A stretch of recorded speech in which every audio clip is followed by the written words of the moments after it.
ಕಾಫಿಯನ್ನು ಸೇವನೆ ಮಾಡಿ. ಅವರೇ ಕಾಫಿನ ಕುಡಿಬೋದು, ಸೇರ್ಸಕ್ಕಾಗಲ್ಲ. ಅಷ್ಟು ಗೊತ್ತಾಗಲ್ವಾ ನಿಮ್ ಲೂಸ್ ಸೊಸೆಗೆ? ಲೂಸ್ ಅಂತ ಗುದ್ಬಿಡ್ತೀನಿ ಅಷ್ಟೇ. ಅತ್ತೆ ನನ್ ಸಸಿ ಬಂಗಾರ, ಮುತ್ತು, ಚಿನ್ನ. ಅತ್ತೆ ನೀವ್ ಅತ್ತೆನೇ ಅಲ್ಲ, ನನ್ ತಾಯಿ. ಜೀವನ ಪೂರ್ತಿ ನಿಮ್ ಕಾಲ್ ಕೆಳಗಡೆ ಇದ್ದು ಈ ಜನ್ಮನ ಸಾರ್ಥಕ ಮಾಡ್ಕೋಬೇಕು ಅನ್ನೋದೇ ನನ್ನ ಆಸೆ. ಅಲ್ಲ, ಕಾಲ್ಗಳಿಗೆ ಯಾವಾಗ ಇರಕ್ಕೆ ನೀವೇನ್ ಪೊಮೇರಿ ನಾಯ? ಏಯ್ ತುಂಬಾ ಓವರ್ ಆಯ್ತು ಕಣೋ. ಗಿಂಡಲ್ ಮಾಡ್ದೋ ಚುಚ್ಚು ಸಾಯಿಸ್ಬಿಡ್ತೀನಿ. ಅಯ್ಯೋ ಒಂದ್ ಕತೆ ಬಿಡಮ್ಮ. ಅತ್ತೆ ಕಾಫಿ ಅಂತೂ ಸೂಪರ್ ಆಗಿ ಮಾಡ್ತೀಯ. ಇದು ಮಾಡಿದ ಕೈಗೆ ಬಂಗಾರದ ಬಳೆ ತೊಡಿಸ್ಬೇಕು. ಅಮರೆ ನನಗಾಕಿ, ಅಮರೆ ಈ ಕೈಗಾಕಿ, ಹಾಕಿ ಪ್ಲೀಸ್ ಪ್ಲೀಸ್. ಚಪ್ಲಿ ತೆಗ್ದು ಮಕ್ಕ ಹಾಕ್ಬಿಡ್ತೀನಿ ಮಗ್ನೆ. ಏನ್ ಹಾಕ್ಬೇಕಲ್ಲಿ? ಅವರೇ ಕಾಫಿ ಬಡ್ ಕೈಗೆ ಬಂಗಾರ ತೊಡ್ತೀನಿ ಅಂದ್ರಿ ತಾನೆ, ಕಾಫಿ ಬಡಿದ್ದಾನೆ. ಬಿಸಿ ಮಾಡ್ಕೊಂಡ್ ಬಂದಿದ್ ನಿಮ್ ಸೊಸೆ. ಲೇ ನೀನು ಕಾಫಿ ಮಾಡಿರ್ಬೋದು ಕಣ, ಆದ್ರೆ ನನ್ ಸಸಿ ಕಾಫಿ ಮುಟ್ಟಿದ ತಕ್ಷಣ ಅಮೃತ ಆಗೋಯ್ತು ಕಣೋ.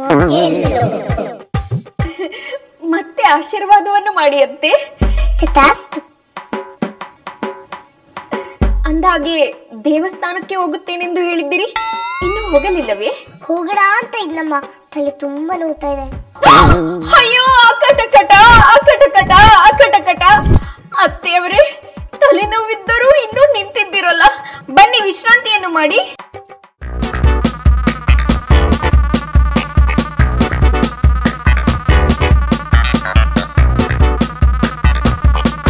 ಸಸೆಬದ್ದು ಸಾಕಮ್ಮ, ನಿನ್ ಕೈ ನೋವು ಬರುತ್ತೆ. ಪರವಾಗಿಲ್ಲ ಅತ್ತೆ. ಅಯ್ಯೋ ಸಾಕಮ್ಮ, ಪರವಾಗಿಲ್ಲ. ಸಾಕಮ್ಮ, ಪರವಾಗಿಲ್ಲ ಅತ್ತೆ. ಸಾಕಮ್ಮ, ಪರವಾಗಿಲ್ಲ ಅತ್ತೆ. ಸಾಕಮ್ಮ, ಪರವಾಗಿಲ್ಲ. ಚಿಕ್ಕಮ್ಮರೆ ಒಂದೇ ಸಲ ಅಮ್ಮ ಕುತ್ತಿಗೆ ಹಾಕ್ಬಿಡಿ, ಮ್ಯಾಟ್ರದಿಗೆ ಕ್ಲೋಸ್ ಆಗ್ಬಿಡುತ್ತೆ. ಏಯ್ ಮುಚ್ಚ ಬಾಯಿ. ಇದೇ ಇವ್ರ ಜಾಗದಲ್ಲಿ ನಮ್ಮಮ್ಮ ಇದ್ದಿದ್ರೆ ನಾನು ಅವ್ರ ಸೇವೆ ಮಾಡ್ತಿರ್ಲಿಲ್ವಾ? ಸುಸಿ ಬಂಗಾರ.